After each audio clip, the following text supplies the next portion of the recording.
because they had other, if you look on their website, they have other things too, not just fairies, but dolls and things, nativity scenes. I mean, all these really different things. And it's like, okay, well, if I'd seen that online, I would just think, I'd pass it on by. But, you open yourself up to doing new things. So it was really great to see. And I love all kinds of quilting. I mean, I can appreciate, even though I wouldn't do it or, buy it or anything. It's just, you can really see the time and, creativity that people really put into each one. Yeah, it's interesting. It's stuff like there was, I think Mary Ellen got these laser cut triangles. And I thought, when I first got it, I was like, oh, I don't know. That's interesting.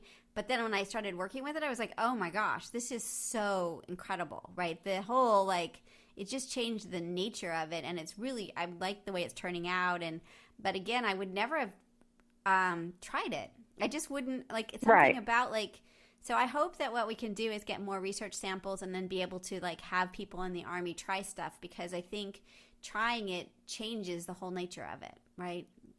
Trying something and new. That's where I think the video, I think that was the man from Montana that had those laser cut pieces that you're talking about. So, I mean, when you do a podcast with him, or if you have already, then you put the video of what you've done or what you got from him. And I think that would make more sense than a Facebook Live when it's just in the whole craziness of it. Yeah, I totally agree. Well, I'm just I don't even know if you want to be part of the Quilting Army, but I'm so psyched you are, because I forced you to be part of it. You've been conscripted into the Army. Oh, it's so funny talking to Gigi, and she was like, I was like, well, I don't know. And she's like, oh, that's okay. You're in. I mean, that's okay. Don't worry about it. I got it. And I was like, okay, so I still don't know what it is. So that's right. And finally, I understand what it is. So yeah. So how, if people are listening, what is it? What would you say the Quilting Army is? Well, I would say that it's pretty much like any other group of quilters, with a varied interest.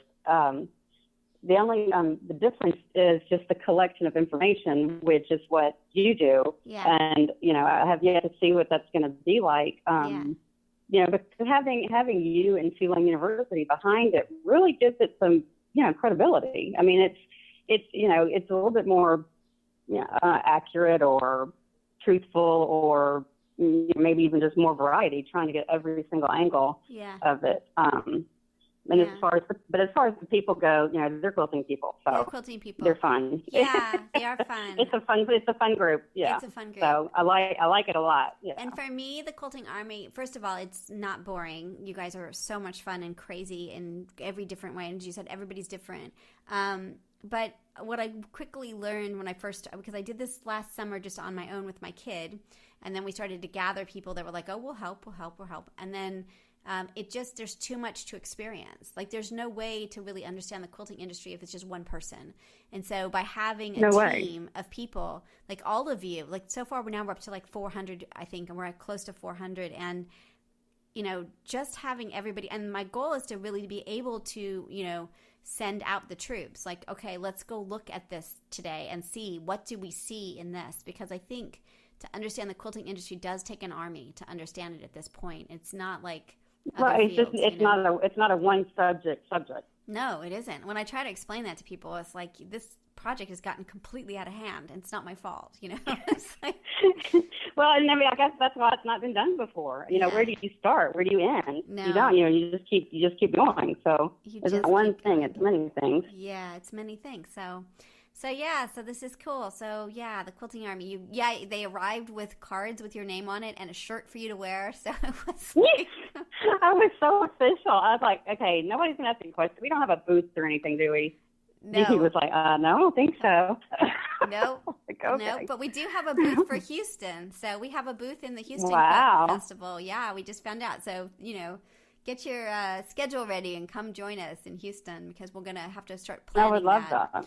Yeah, and we have to. Well, and I do think the people in the industry, especially, a couple of people did say, oh, they told us about you. So I don't know if it was like the people in the show were like, oh, these people are going to come around. So we got cool. badges, which is fantastic. And so they, I think once the word got out, they were like, oh, okay, they told me about you. So that's cool, right? That was nice. We're growing. Yeah.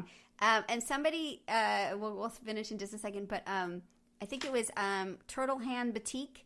you hit them 3 times. So by the time I interviewed them, they were like, your army was everywhere. It's like, that's good, right? There were like hundreds of them. Oh, right. Exactly. I like it. I like our way of working. So we look bigger than we are. So yeah, so that was That's really funny. good. Yeah, that's funny. Everybody was really nice. Yeah, well, I'm glad. It's fun. It's a fun project, and I'm super psyched you're on it. I'm so glad you joined us, and we'll talk Me more too. about Houston, about fall market if we're going, and sort of just keep playing. And I would like to do that. So you'd like to do fall? Yeah, I would too. So I would be really interested in what you're saying of sort of seeing it before, going a little early, seeing what it's like, experiencing it. Just having like the quiet. Like, what does it look like? I'd like to see how it gets dismantled too. I would love to see how quickly everything goes away. What does that would like, be fascinating. Yeah? I mean, because when we showed, when they open the doors, I mean, how long did it take them to stop? I mean, it really is a sight to behold. It's a huge space and it's full. Yeah. So it was, it was really great. Yeah. It was. I really liked it a lot. Cool. Well, I hope this is the first of many conversations, and yeah. And thanks again for hosting the kids. I appreciate it. So. Well, thank you for including me. I've loved it. So I can't wait to meet you one day. Me too. I feel like we know each other already. It's weird, right? That's weird. Great. All right, cool. Well, I hope you have a great day. All right, you too. Thank you. All right, take care. Bye-bye. Bye-bye. So this is Elizabeth Townsend Guard. You've been listening to Just Wanna Quilt, a research podcast coming out of Tulane University Law School. We want to hear from you. Join our army, our quilting army. Go to our Facebook page. Suggest people to be interviewed. Suggest yourself to be interviewed. We are excited to hear from you. But most importantly, I hope you get a chance to quilt today.